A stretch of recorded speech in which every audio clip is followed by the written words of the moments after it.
le curseur pour nous, il est est-ce qu'un homme ou non est dans la boucle de la décision finale d'ouvrir le feu? C'est assez simple comme critère de décision pour décider si on doit ou non développer ce type d'arme et jusqu'où on va en termes d'autonomie. Donc effectivement, et on entend bien, comme M. Chatila parle ou Éric Germain, que les cerveaux humains phosphorent actuellement à haute vitesse pour maximiser l'autonomie avec le rêve que certains semblent avoir d'une totale autonomie des armes, avec une capacité, on va dire, entre guillemets, d'intelligence, de compréhension de situations complexes, de choix de cible, sans qu'il y ait besoin d'une intervention humaine pour décider si, in fine, l'arme va tirer.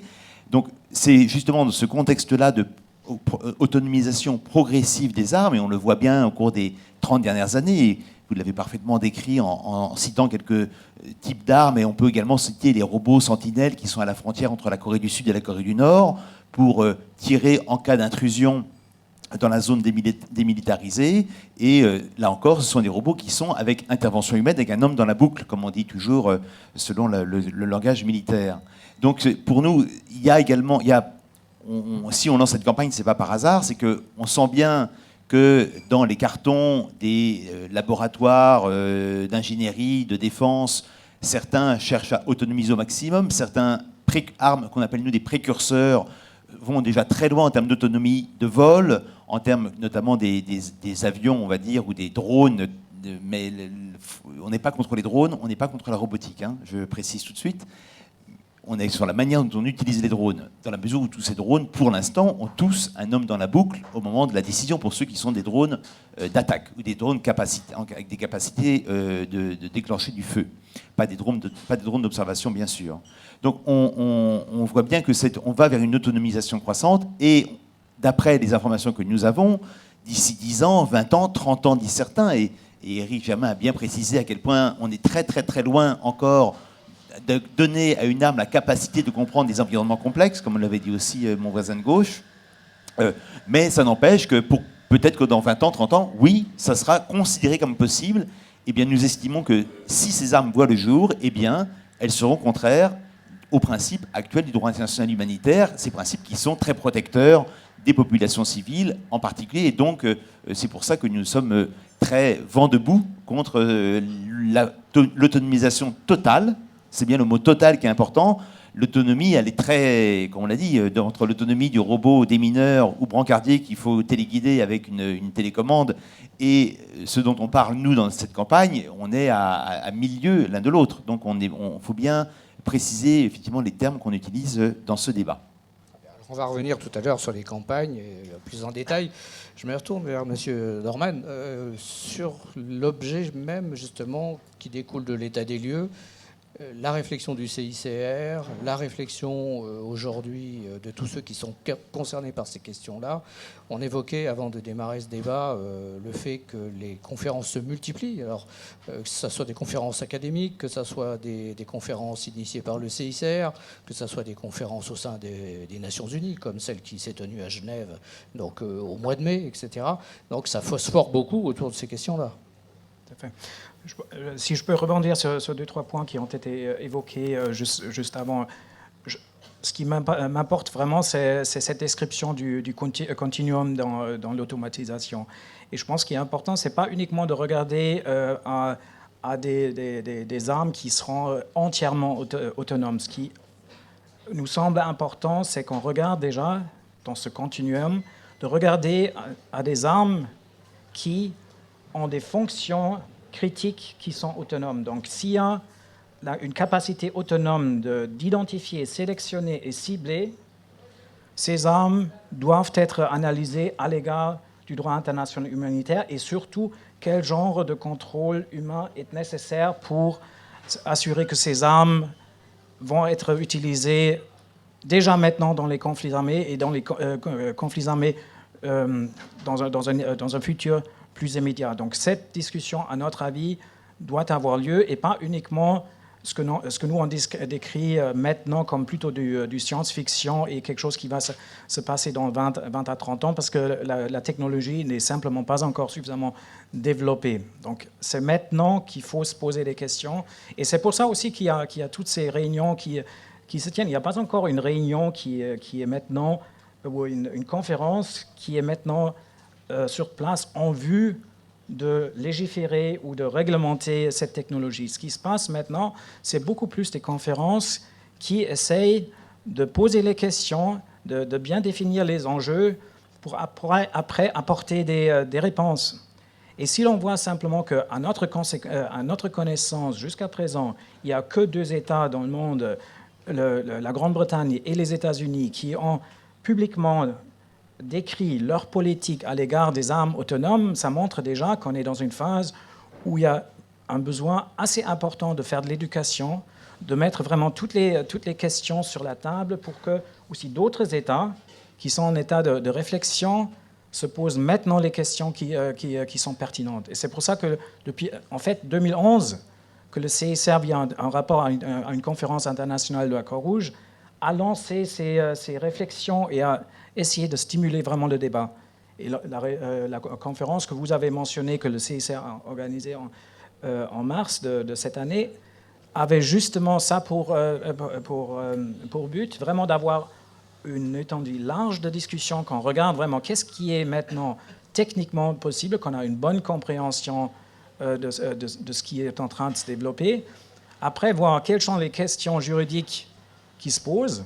Après, essayer d'organiser aussi un débat entre spécialisations, parce que ce n'est pas toujours évident si un juriste doit causer avec un technicien, et après, on a encore le domaine éthique. Donc on a essayé de mettre vraiment toutes ces questions sur la table, et c'est là où on pense que la discussion doit continuer. Justement, M. Chatila, les discussions, par exemple, entre un juriste et un spécialiste de robotique comme vous, on vient vous consulter sur ces aspects-là ? Non, ce sont des discussions qui forcément seront... Le juriste ne vient pas vers vous pour essayer de mieux comprendre ces questions technologiques pointues, c'est ça ? Si, comme. Non, enfin, à vrai dire, il y a, pour préciser ma pensée, il y a toujours un certain nombre de projets ou de commissions, de comités qui se réunissent pour discuter de ces aspects-là avec les différents éclairages éthiques, technologiques, scientifiques, juridiques, etc. Donc, ce n'est pas une consultation, hein, c'est un travail commun pour élaborer une perception commune. Ces projets existent aussi bien au niveau européen qu'au niveau national en France. Donc il y a effectivement une réflexion sur le sujet, à la fois de manière générale de l'éthique des technologies, mais aussi plus précisément de la robotique ou des systèmes d'armes. Si je peux juste dire un point sur... la question qui est posée, c'est-à-dire le fait que c'est l'homme qui intervient dans la fonction critique. Je souhaite dire 2 choses, simplement, enfin des questions, poser des questions en fait, parce qu'on n'a pas souvent des réponses sur ce sujet. La première question, c'est qu'on constate déjà dans un certain nombre de systèmes que quand il y a un être humain et une machine qui a un certain nombre de données qu'elle traite et qu'elle fournit à l'être humain pour prendre ses décisions, il y a une tendance qui s'observe, c'est une confiance surestimée que l'être humain fait à la machine. Il pense qu'elle a des capacités de traitement élaborées, donc il fait confiance, il croit ce que la machine lui présente, ce que la machine lui dit.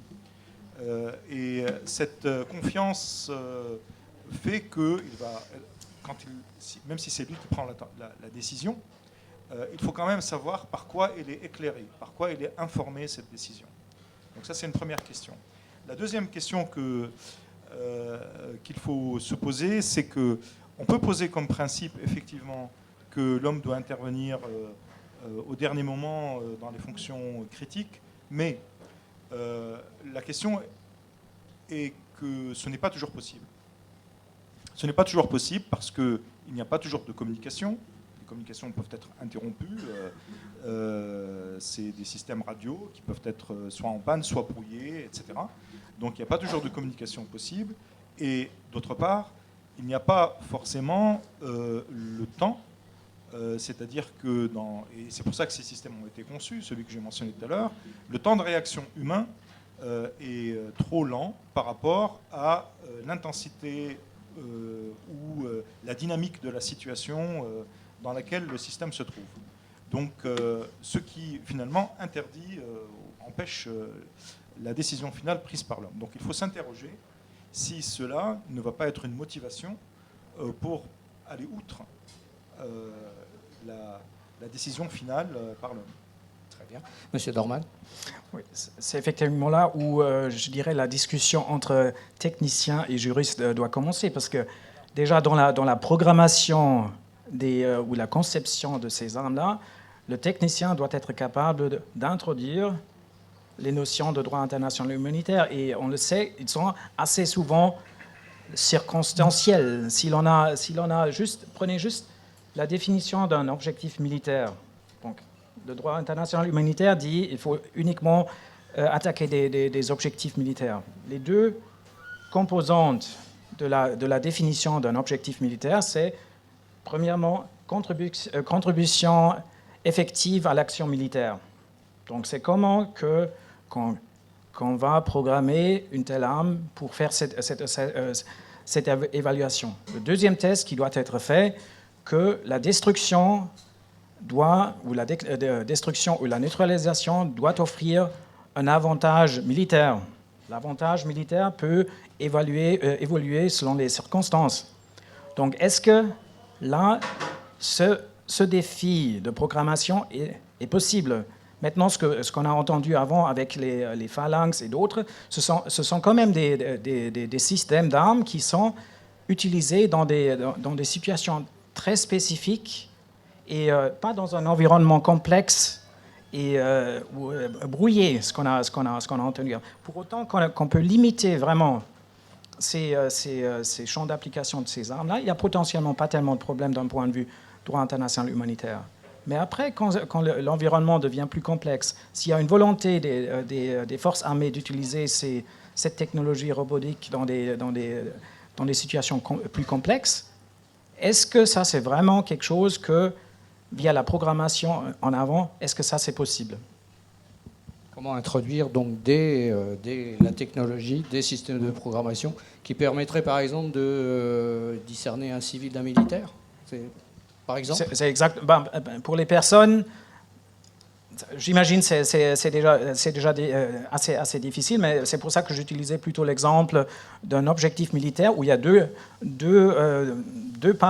composantes de la définition qui sont plutôt relatifs. Et puis, on peut encore accentuer cette logique-là, même si maintenant une arme est capable d'identifier qu'un objectif représente bien un objectif militaire. Après, comment est-ce que cette machine va évaluer les dommages collatéraux?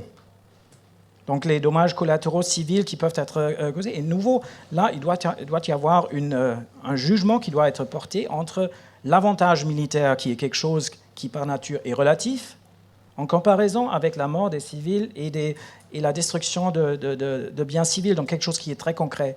Donc, un jugement qui est déjà très complexe pour l'homme à le faire.